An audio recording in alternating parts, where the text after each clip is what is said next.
Lyon sits at the crossroads of France, a strategic position between the north and the south, the Alps and the Mediterranean, between Paris and Marseille. A unique layout where two rivers meet, the Rhone and the Saône, and 2,000 years of history are layered into one city. Where markets buzz and Beaujolais flows, the Romans built theaters, locals took secret passageways, silk weavers built fortunes here, and today, it's its food that primarily defines Lyon's identity, earning it the title, the gastronomic capital of France. In this city, it's all about enjoying the food in bouchons, the traditional Lyonnais eateries that serve nose-to-tail cuisine in the most extraordinary and creative ways. France, man. Lyon is truly one of those cities that you can enjoy even if you don't have much time.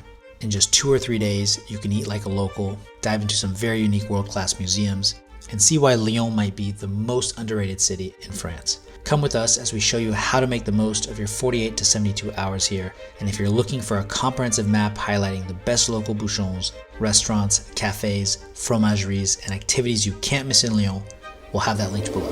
Allez, on y va. Let's go. So we are staying in an area called Saint-Just, which happens to be on the hill that overlooks all of Lyon. It's definitely a much more calmer, like residential area.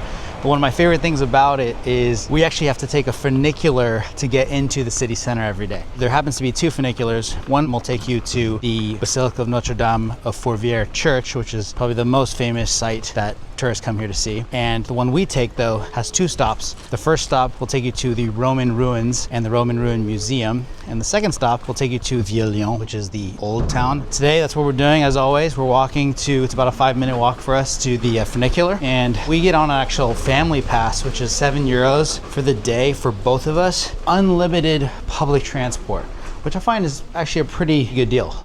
Since we're a family, we get the big one, we tap twice, 1 and 2 for 2 people. There's sometimes a little wait, like 5 to 10 minutes, but they honestly go really quick. It's just a really cool way to get into town that just reminds you you're in a city that's thousands of years old and you're taking this funicular. It just drops you right in the middle of it. You got an area to lock your strollers in right here.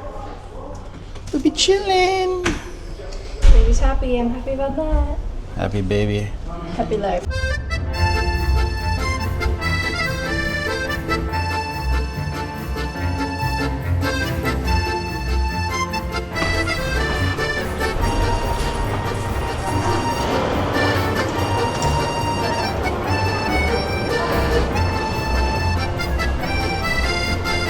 So the funicular literally dropped us off right in Lyon, which is the old town.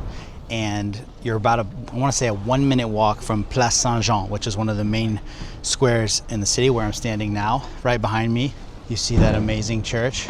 But right across from the church, directly opposite, you can actually see right up there, that's Fourvière. So you get a view of that as well. This is what Lyon looks like. Everything here is pretty much cobblestone. This is also a UNESCO World Heritage Site. One thing we also got to visit here in the Old Town is the Museum of Cinema and Miniatures, which kind of blew me away. The amount of detail, craftsmanship, and dexterity these people have to build a miniature of that level of detail. It just honestly, when we took photos of it and videos of it, it looked like a real place. It looked like real life. But right now, at this time in the morning, first thing we gotta do is grab a coffee. And there's 2 places here in Lyon that I really love. One in particular is called Puzzle Cafe. That's Olivia and I's favorite coffee shop here. You have an incredible view of the church and Roman ruins, and you can sit outside and just enjoy it. It's honestly magical. And the other cafe is called Duclé Café Pâtisserie, which also has amazing sweet treats and really good coffee as well.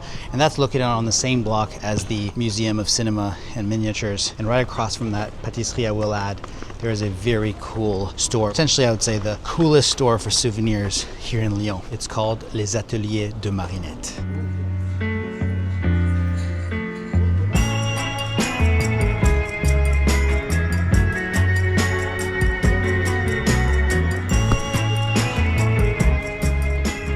There's another coffee shop called Lutza. They have multiple locations. It's the Saint-Nizier location, which has views of the river and the Fourvière Basilica across the river on the hill. They make an incredible flat white.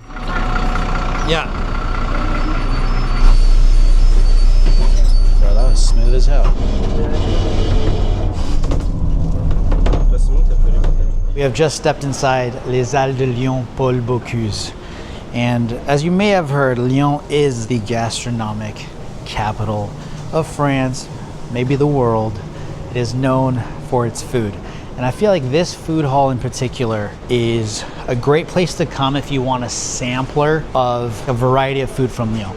They have tons of different, very local and regional things to eat. And on top of that, this place was created after the very, very famous French chef, Paul Bocuse, who he was the guy in Ratatouille. Whenever the rat was talking to that chef in the movie, that character was based after Paul Bocuse. And Paul Bocuse was nicknamed the Pope of gastronomy because he was very innovative with his dishes, sort of avant-garde and thought differently than everybody else. And so they are very proud of Paul Bocuse here. And he was in fact true blue Lyonnais, and you kind of see his mark left all around the city, not just in the dishes, but the artwork, the murals, and the culinary scene. So we're gonna walk around now and just sample a bunch of different stuff. Oh yeah, these are pâtés essentially encrusted. They look so beautiful. They're probably the best looking ones I've ever seen actually.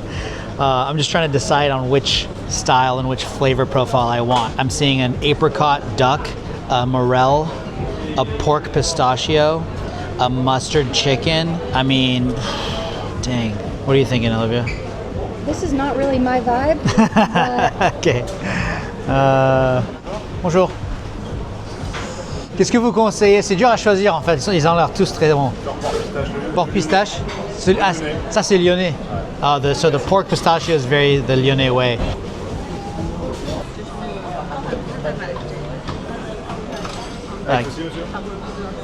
Pour l'instant, je crois que c'est tout.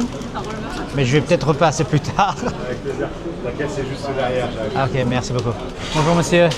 C'est possible de goûter un des comtés ici? Merci monsieur.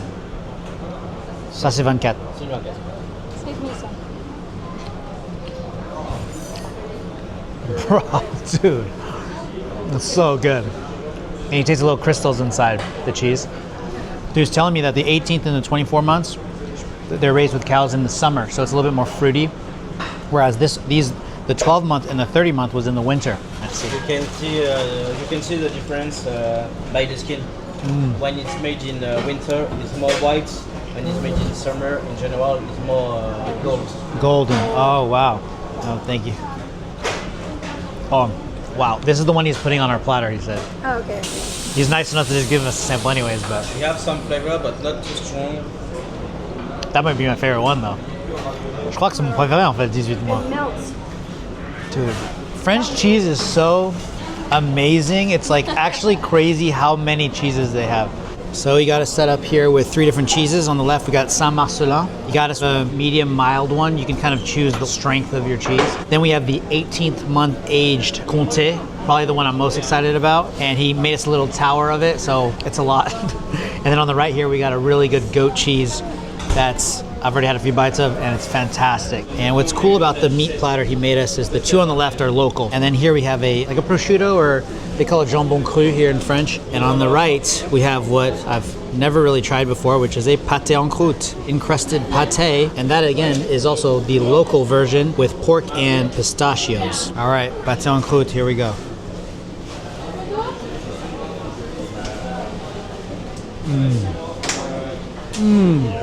Arguably one of the best bites of food I've had in the last year.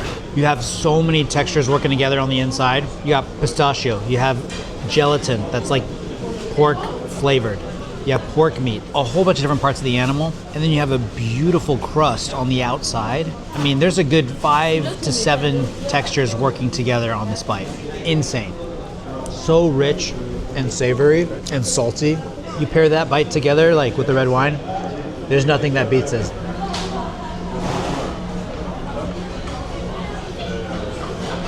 Pretty fresh. Oh my god. Oh, I got a little bit of jelly. Oh, okay. Là, c'est les cheminées où on va couler la gelée. Oh wow! The gelatin enters through these little, he called them little chimneys, and they put the gelatin through those little holes. And the color of the exterior of this is insane. It's amazing. How long does it cook? Sur un pâté en croûte, il y a à peu près 3 jours de travail sur un pâté en croûte. Après en cuisson, c'est à peu près 1h30, 2 heures de cuisson. Mais en fait, avant, il faut préparer la farce, laisser la farce un peu mijoter.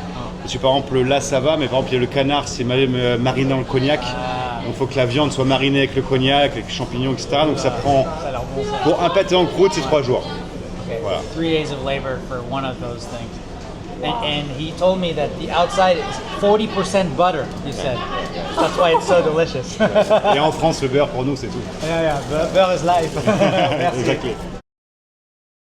A wise man once said that you shouldn't skimp on anything that separates you from the ground, be it your shoes, your chair, your tires, and most importantly, your mattress, where you'll spend a third of your life. In the last 6 years, we've slept on almost 200 mattresses around the world, and still nothing compares to our signature hybrid mattress by Brooklyn Bedding. Brooklyn Bedding has been crafting top-tier mattresses for 30 years, all designed, assembled, and shipped from their Arizona factory. This means they're able to use premium materials at a reasonable price for you with no middleman bringing up the cost. And they make it convenient to try them out, offering a 120-night sleep trial, along with a limited lifetime warranty and free shipping to your door if you live in the US. So if you're looking to upgrade your mattress, click the link in our description below and use our code ONWORLDTRAVEL to save yourself 30% off your entire order.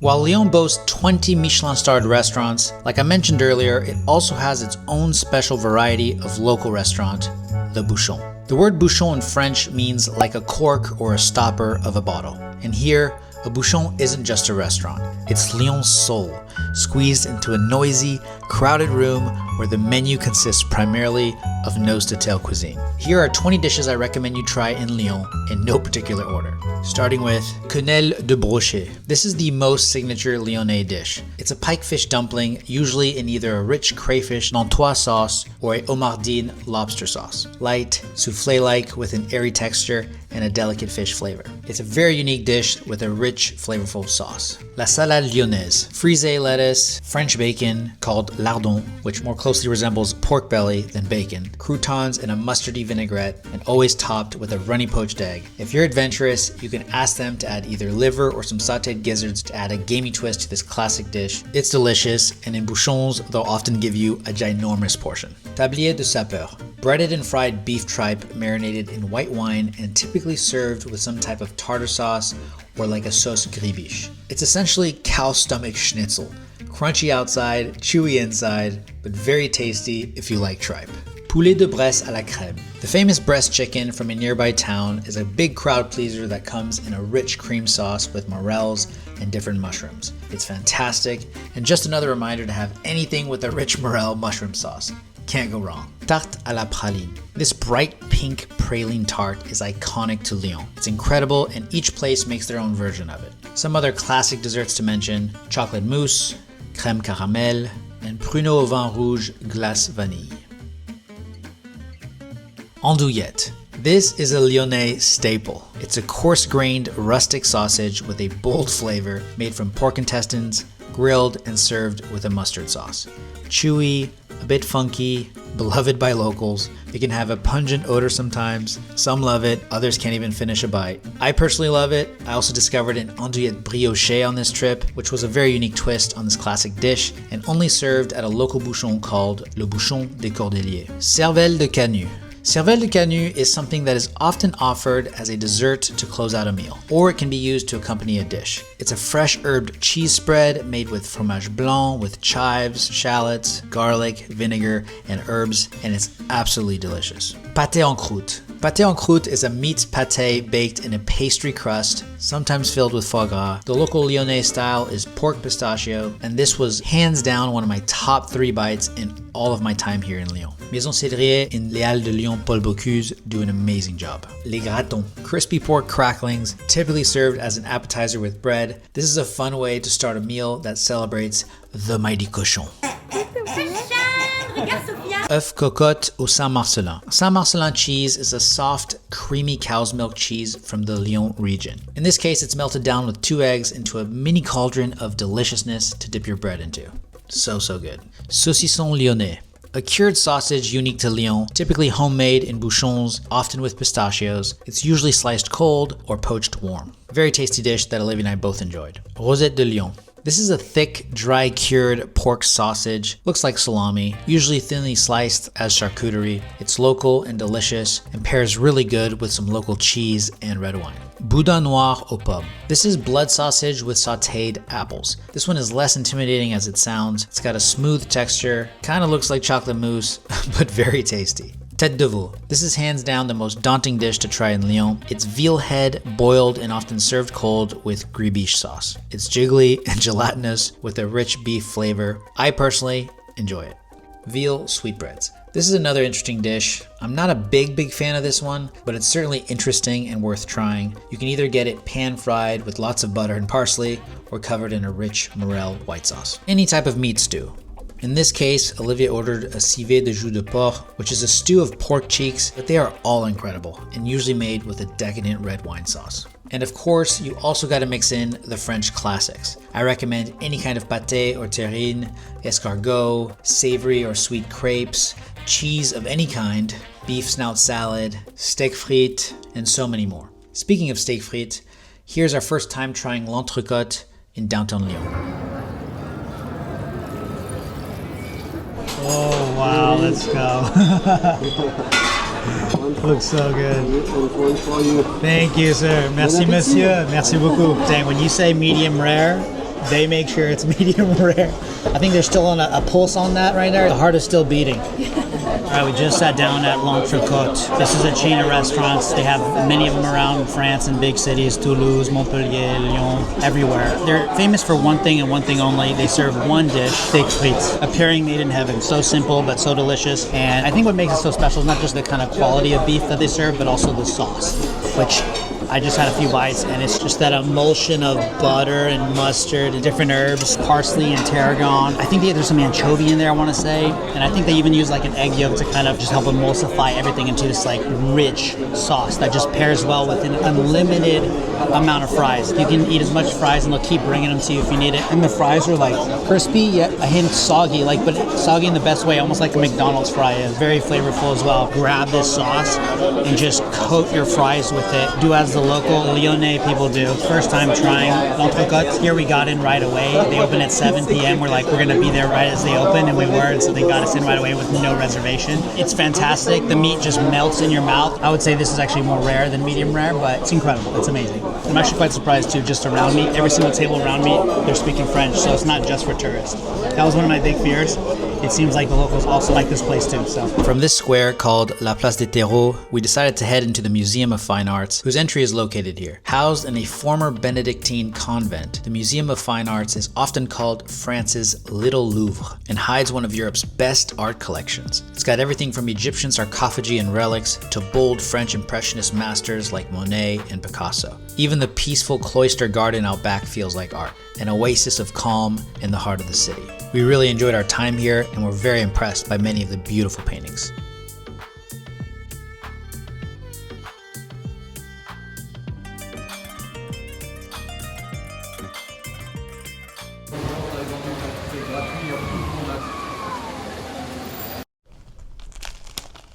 all right, so I just went out and grabbed a snack. Actually, I grabbed the snack. When you're in Lyon, they're all about pralines. They're known for this sugar, and it's pink in color, and they use it to coat like almonds, and they break it into little pieces and they mix it with brioche, and that is called a brioche pralinée. But if you want the real deal, you want to go to get a praluline, which is the same thing, except you have triple the amount of pralines on your brioche. This is sugar that comes from the area around Lyon, and it is pink in color. As cool as it looks, it really doesn't taste any different than regular sugar. It's just more pretty looking. This is a fancy place I went to, Hennemann's, which sounds German anyways. But this is a very nice bakery, patisserie kind of combination, but I'm just gonna go, oh, I already lost the praline. I'm sure this is gonna sound incredible.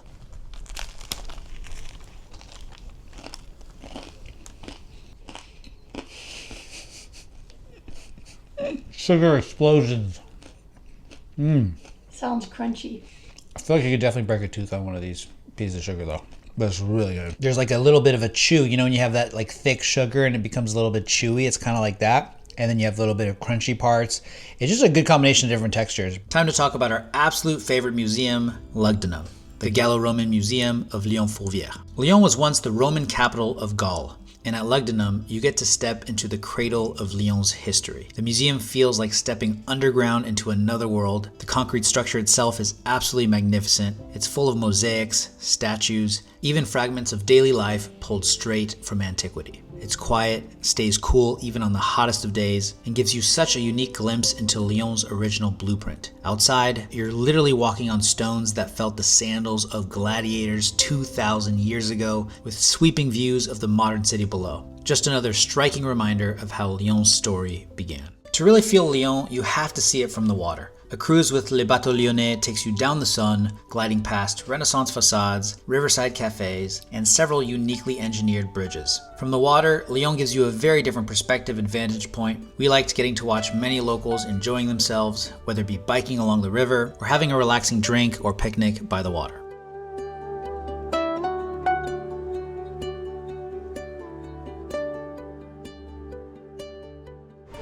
Oh my gosh, bro.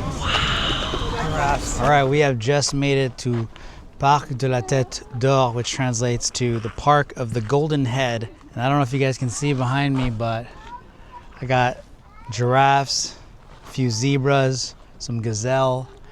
They have a full-blown zoo in the middle of this park, which is kind of surprising. They look also like they have a lot of open space, so it's not like confined, and the animals look relatively happy, although I can't speak giraffe. We've been walking through this park. We grabbed a Coca-Cola slushie, just been enjoying the open space, the greenery. It's quite big. We've only seen about half of it so far. It's just cool that they have this like right near the city center of Lyon. I've noticed something too about Lyon in general is that they have a lot of smaller parks and a lot of open spaces with greenery, and I really like that. Whenever a city has that, to me, that's a sign of like a good quality of life, and Lyon definitely has that.